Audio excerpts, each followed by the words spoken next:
Good afternoon, everybody. I just wanted to come out here and just talk a little bit about the budget and then answer some questions. I think it is very important that we pass this budget as quickly as possible. People are concerned that this state is going to go off the cliff. And I want to make sure that they understand that we'll never let the state go off the cliff. That I will fight here in this Capitol and make sure that we get the Democrats and Republicans together so we can pass this budget once and for all. I know it's difficult. It's a difficult budget.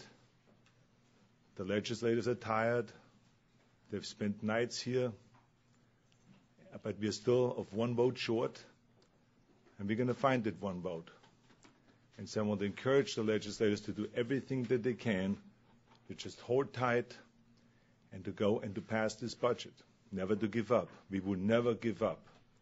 I think this is very important because this budget deals with the $42 billion deficit, which is the biggest deficit that we've ever had. So that's why I said it's a very difficult budget, but it solves the problem. You know, it has tax increases, it has spending cuts, and it stimulates the economy, and it makes government more efficient. So I think that the legislative leaders have done an incredible job. We've negotiated in November, we've negotiated in December, and in January and half of February. We came to an agreement by February 13th. We put it up for vote on February 14th, and since then we have been here at the Capitol trying to get this budget passed. I know that there was, yesterday, change of leadership in the Republican caucus, the Senate caucus, and I want to just say to Senator Cocktail, thank you very much for all the great work and the hard work that you've put in. Without Senator Cocktail, we would have never been able to do this budget, to get as far as we have come. He's a man of strong character, of great character, and a man that you can really trust 100%. And he did what was right for the people.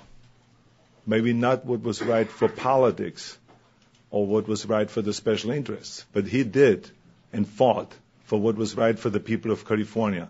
So I have the highest respect for him, and I'm looking forward to working in the coming years with him. So if there are any questions, please feel free. Yes, please. Have you had contact with Senator Hollingsworth and discussion on the budget? No, I did not. I'm trying to get in touch with Senator Cocktail. I left a message on his phone and told him how proud I am of him and his work that he has done. And so I'm looking forward to seeing Senator Hollingsworth and working with him. Are you open? Yes, please. Would you reopen this budget if necessary? I mean, the deal, the two senators who have been identified as possible votes for this thing both say they want some changes, some additions. Are you amenable to making changes and additions to this thing? Well, I will not open up the negotiations on this budget, but we are talking to both of the senators, and if they have good additions, then we all will get together and talk about that. And we are talking about it, and there's both of them are fine men, and they have good ideas, so we just try to work how do we include that. You've identified this as a $42 billion problem. Do you have some sense that it is or will be worse than $42 billion, even if this package is passed? Well, there's no one really at this point that can predict the future of our economy. So it could possibly get worse.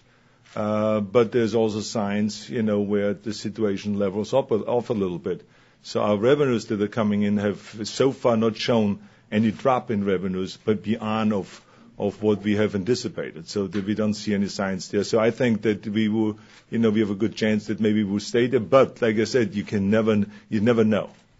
Governor, what you just said. You said that you didn't want to open up the budget again, but then you said, well, I'll look at some of the things they're talking about because other things have been added, some money for some different projects of different lawmakers to get their votes. What do you mean that you won't open it up, but you'll look at things? Well, that's what I mean. We will not sit down and have big five meetings anymore and open up the negotiations and start all over like some people have suggested. We always, are interested in listening to some people with their suggestions, I've met a lot of the lawmakers upstairs, went even upstairs and met with the caucuses, with the various different caucuses, just to get input on all of this, because it is a joint effort in order to get this done. So we listen to them, and maybe there's an idea that comes up that is doable, and then we will include it.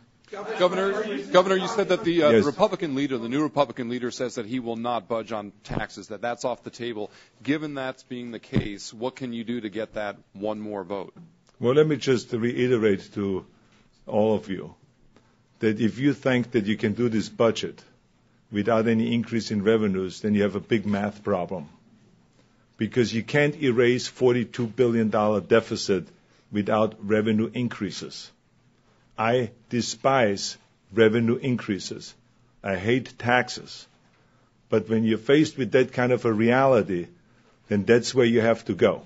You can only solve this problem with additional revenues and with spending cuts.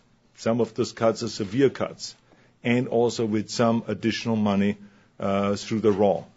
But those are the options that we have. I mean, there's not much wiggle room there. And so anyone that runs around, I think, and says that this can be done without raising taxes, I think has not really looked at it carefully to understand this budget, or has a math problem and has to go back, as I said, and take Math 101. Are you still counting Okay. on Senator Yeah, please. Cogdill's vote? Are you still counting on Senator Cogdill to vote for the budget? Yes, I think that Senator Cogdill, by losing his leadership position, does not mean that he changed his philosophy or his desire to do something what is good for Californian people. So I think that he will be there. I think that Senator Cogdill will continue working very hard on behalf of the people of California, and we are looking forward to working with him together. But like I said, the important thing for you to know is that we will not let the state go off the cliff. A lot of people that have been in touch with me this last 2 days, they have been concerned about that. As you know, we are getting not only now state attention or national attention, we are getting international media attention because of this crisis. And so this is why it is very important for the legislators to solve this problem as quickly as possible. Thank you very much. Thank you.